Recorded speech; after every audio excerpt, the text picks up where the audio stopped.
Всем привет, мои дорогие, вы на канале Сладкий Мастер. Готовлю постный торт «Прелесть» с шоколадным и очень вкусным кексовым бисквитом и нежным суфле на кокосовом молоке с ягодами. Торт получается с приятной текстурой нежного бисквита и ароматным кокосовым суфле, которое гармонично сочетается с ягодами черники. Торт не содержит продукты животного происхождения, а потому отлично подойдет для всех, кто держит пост или находится на веганском питании. В торте отсутствует сахар, потому он допускается даже для тех, кто избегает скачки глюкозы. Друзья, более подробное описание рецепта, также особенности мерных значения по продуктам, смотрите в рекомендациях, которые я всегда оставляю под каждой публикацией. Для теста в теплое кокосовое молоко всыпаю эритритол. Перемешиваю, чтобы эритритол растворился.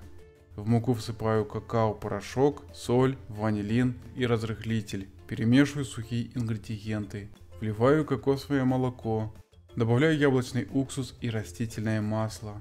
Перемешиваю до получения однородного шоколадного теста. Вот такое жидкое шоколадное тесто получилось.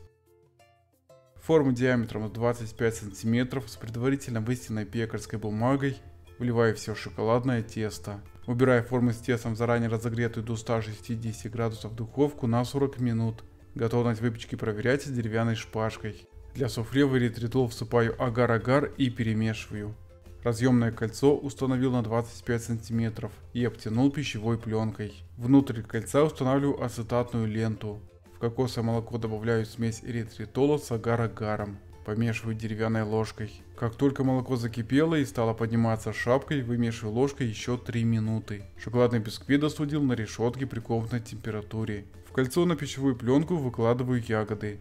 Равномерно распределяю ягоды силиконовой лопаткой. Порционно при помощи половника вливаю горячее суфле прямо на ягоды. Вместо черники вы можете использовать любые ягоды по своему вкусу. Буду очень благодарен, если поставите лайк на это видео. Осторожно на суфле укладываю шоколадный бисквит. Убираю форму с тортом в холодильник минимум на 5 часов.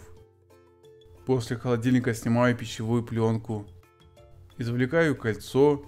Удаляю ацетатную ленту. Сверху устанавливаю подложку. Переворачиваю конструкцию сверху вниз. И окончательно убираю пищевую пленку. Постный торт «Прелесть» получился очень вкусный. Шоколадный бисквит имеет приятную кексовую текстуру и напоминает шоколадный пряник. А кокосовое суфле с ягодами придает торту приятный аромат, и вместе с кексовым шоколадным бисквитом получается хороший десерт к чаю. А учитывая простоту приготовления, торт можно приготовить за очень короткий срок. Спасибо, мои дорогие, за подписку, лайки и комментарии, тем самым вы продвигаете канал.